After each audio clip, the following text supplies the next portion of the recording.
Gaano ba katayog o kalawak o kalalim ang iyong pananampalataya? Isang mabiyaya at puno ng pag-asang araw ng Lunes sa ika-4 na linggo ng Kwaresma. Purihin ang mapagmahal nating Diyos na ating dakilang manggagamot. Ano mang karamdaman ang nagpapahirap sa iyo ngayon, pisikal man yan, espiritual, emosyonal o mental, nananalig ka bang kaya kang pagalingin ng Panginoong Hesus? Gaano kalalim ang iyong pananalig sa katotohanan ito? Ito po ay Sister Lines ng Daughters of St. Paul na nag-aanyayang ihanda na ang sarili sa pagpapahayag ng mabuting balita.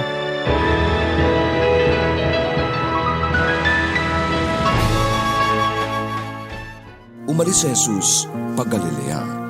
Nagpatotoo nga si Jesus na hindi pinararangalan ang isang propeta sa sariling bayan. Gayunpaman, pagdating niya sa Galilea, tinanggap siya ng mga Galileo dahil nasaksihan nila ang lahat ng ginawa niya sa piyesta sa Jerusalem. Naroon nga mismo sila sa piyesta. Pumunta siyang muli sa Kana ng Galilea, doon niya ginawang alak ang tubig. At nangyari na ang anak na lalaki ng isang opisyal ng hari ay may sakit sa Kapernaum. Nang marinig niya na dumating sa Galilea si Jesus mula sa Judea, pinuntahan niya siya at ipinakiusap na lumusong siya at pagalingin ang kanyang anak na nasa bingit ng kamatayan.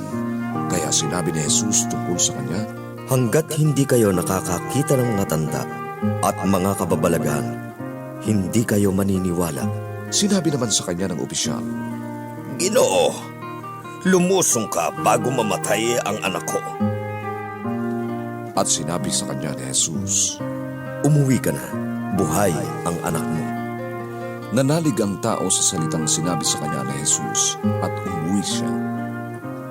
Nang palusong na siya, sinalubong siya ng kanyang mga alipin at sinabing buhay ang anak niya. Inalam niya mula sa kanila kung anong oras siya gumaling at sinabi nila, Kahapon po, nang alauna siya inibsan ng lagnat. Kaya nalaman ng ama na ito ang oras ng sabihin ni Jesus, buhay ang anak mo. At naniwala siya pati ang buo niyang sambahayan.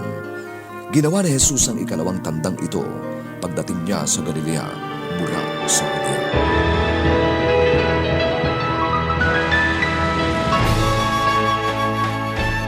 Gaano ba katayo o kalawak o kalalim ang ating pananampalataya?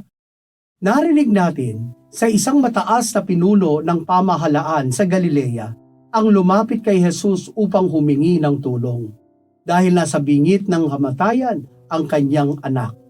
Katatapos lang mangaral ni Jesus noon ng isang klaseng pagtitiwala na hindi nangangailangan ng testigo at pruweba. Kaya sa pagkakataong iyon, muling ipinaramdam ni Jesus sa kanila ang walang hanggang awa at pag-ibig ng Ama. Sinabihan niya ang opisyal na umuwi at magaling na ang kanyang anak. Mukhang malayo ang nilakbay ng opisyal o baka may ginawa pa siyang mahalagang bagay bago umuwi sa bahay. Lumipas muna ang isang araw pero bitbit niya ang pagtitiwala sa salita ng Diyos. Kaya umuwi siyang mag-isa. Pakiwari niya'y walang silbi ang pakiusap niya kay Jesus na sumama sa kanya. Pero alam niyang iyon ang tamang dapat gawin pagkatapos ng halos magpatira pa niyang pagmamakaawa sa harapan ni Jesus dahil mamamatay ang kanyang mahal sa buhay. Kaya noong tinanong niya ang mga kasambahay kung kailan gumaling ang kanyang anak, naganap iyon sa panahong humihingi siya ng tulong kay Jesus. Mga kapanalig, sa buhay natin, masusukat ang ating pananampalataya sa sandaling buksan natin ang ating sarili sa mahiwagang pagkilos ng Diyos sa ating buhay. Buong kababa ang loob nating hingin sa Diyos na dagdagan pa ang ating pananampalataya at tulungan tayong maisabuhay ito. Sa pamamagitan ng ating pagmamahal, hindi na natin kailangan ng mga milagro. Ang ating tugon at aksyon ay magpapatunay ng kadakilaan ng Diyos. Amen. Mga kapanalig, support Pauline's online ministry. Subscribe, like, and follow us on Facebook, YouTube, Instagram, Twitter, TikTok, Spotify, Google, and Apple Podcast. Maraming salamat po.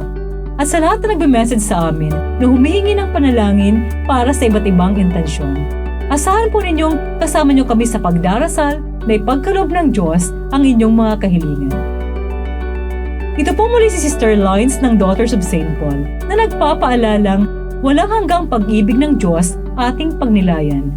Bugtong na anak, hindi ipinagkait para sa ating kaligtasan.